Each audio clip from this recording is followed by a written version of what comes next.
Assalamualaikum warahmatullahi wabarakatuh. Waalaikumsalam warahmatullahi wabarakatuh. Saya ucapkan banyak terima kasih kepada ibu-ibu penerima PKH yang sudah hadir di tempat ini. Jadi alhamdulillah sehat-sehat Bu ya. Sehat. Oke. Jadi pada pertemuan kali ini itu kita masuk pada materi modul 4, itu tentang pencegahan dan penanganan stunting. Di mana materi hari ini yang saya akan jelaskan itu tentang sesi 5, itu pemenuhan kesejahteraan bayi baru lahir dan ibu menyusui. Oke, jadi sebelum saya masuk pada materi, kira-kira materi praktekkan di rumah tidak? Sudah. Alhamdulillah. Oke, jadi ibu, kita langsung saja pada materi Bu ya. Untuk kesejahteraan bayi baru lahir.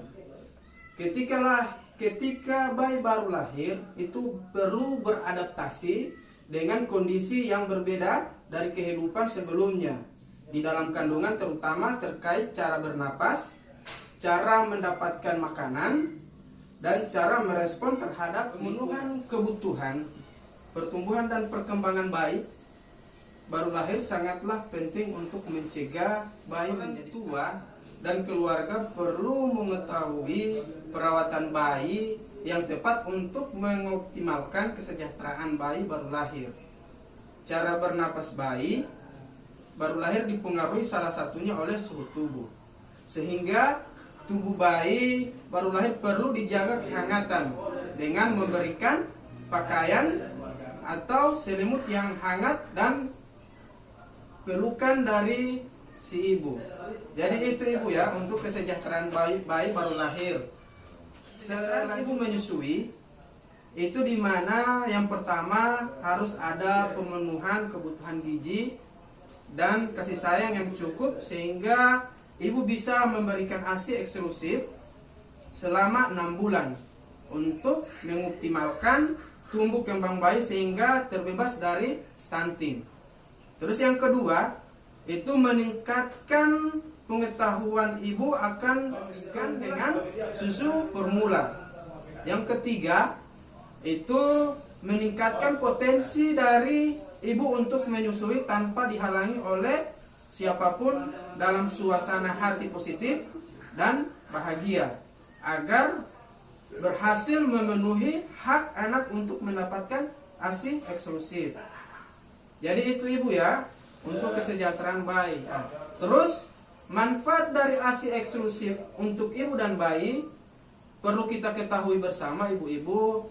ASI itu biasanya kan diartikan sebagai air susu ibu, dimana sebagai sumber asupan nutrisi bagi bayi baru lahir, yang mana sifat ASI tersebut bersifat eksklusif sebab pemberiannya berlaku pada bayi berusia 0 sampai 6 bulan.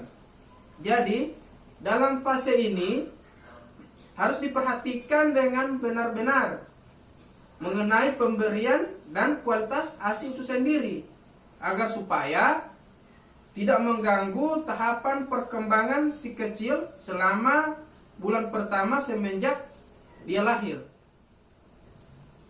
Mengingat periode tersebut merupakan masa periode emas pertumbuhan si bayi itu sendiri. Jadi di sini saya akan menjelaskan itu manfaat ASI eksklusif untuk bayi. Jadi saya akan jelaskan satu-satu Bu ya, untuk bayi dan untuk ibu menyusui.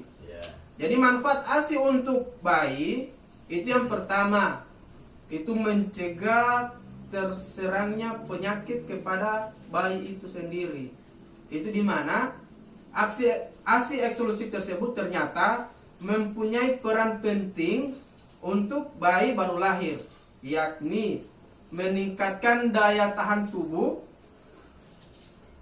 bayi itu sendiri. Selanjutnya bisa mencegah bayi terserang berbagai penyakit yang bisa mengancam kesehatan bayi itu sendiri. Terus yang kedua juga, itu membantu perkembangan otak dan fisik bayi, di mana ASI eksklusif paling penting ialah bisa menunjang sekaligus membantu proses perkembangan otak dan fisik bayi itu sendiri.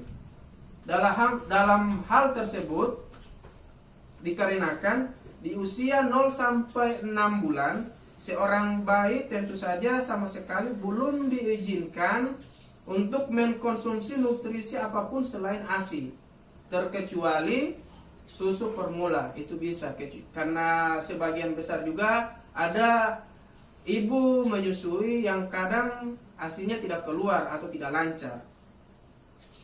Oleh karenanya, selama 6 bulan berturut-turut, ASI yang diberikan pada sang buah hati tentu saja memberikan dampak yang besar pada pertumbuhan otak dan fisik bayi selama kedepannya. Jadi itu Bu ya, untuk manfaat ASI eksklusif untuk bayi baru lahir. Terus pemberian ASI eksklusif juga sangat bermanfaat untuk ibu menyusui.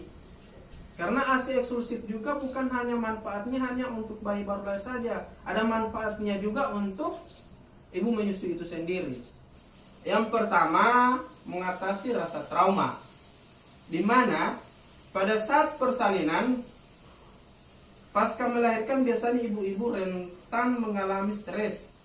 Terlebih lagi, hal tersebut biasanya terjadi pada sang ibu yang belum terbiasa, bahkan tidak bersedia memberikan ASI eksklusifnya untuk bayi mereka sendiri. Namun dengan pemberian ASI kepada sang bayi itu secara perlahan-lahan rasa trauma pun akan hilang sendirinya, dan ibu pun akan terbiasa memberikan ASI kepada bayinya. Itu untuk manfaat untuk ibu menyusui yang pertama. Terus yang kedua, ASI eksklusif juga itu dapat mencegah kanker payudara untuk ibu menyusui. Karena ASI eksklusif juga bisa meminimalkan tumbuhnya resiko kanker payudara, sebab salah satu pemicu penyakit kanker payudara pada ibu menyusui ialah kurangnya pemberian ASI eksklusif untuk bayi mereka sendiri.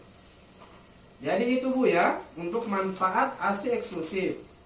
Selanjutnya juga dalam proses menyusui, ibu menyusui juga perlu dukungan keluarga dan lingkungannya untuk memberikan ASI kepada anaknya. Oke, jadi ibu menyusui juga ini ibu-ibu, dia harus mendapatkan dukungan keluarga dan lingkungannya seperti suami.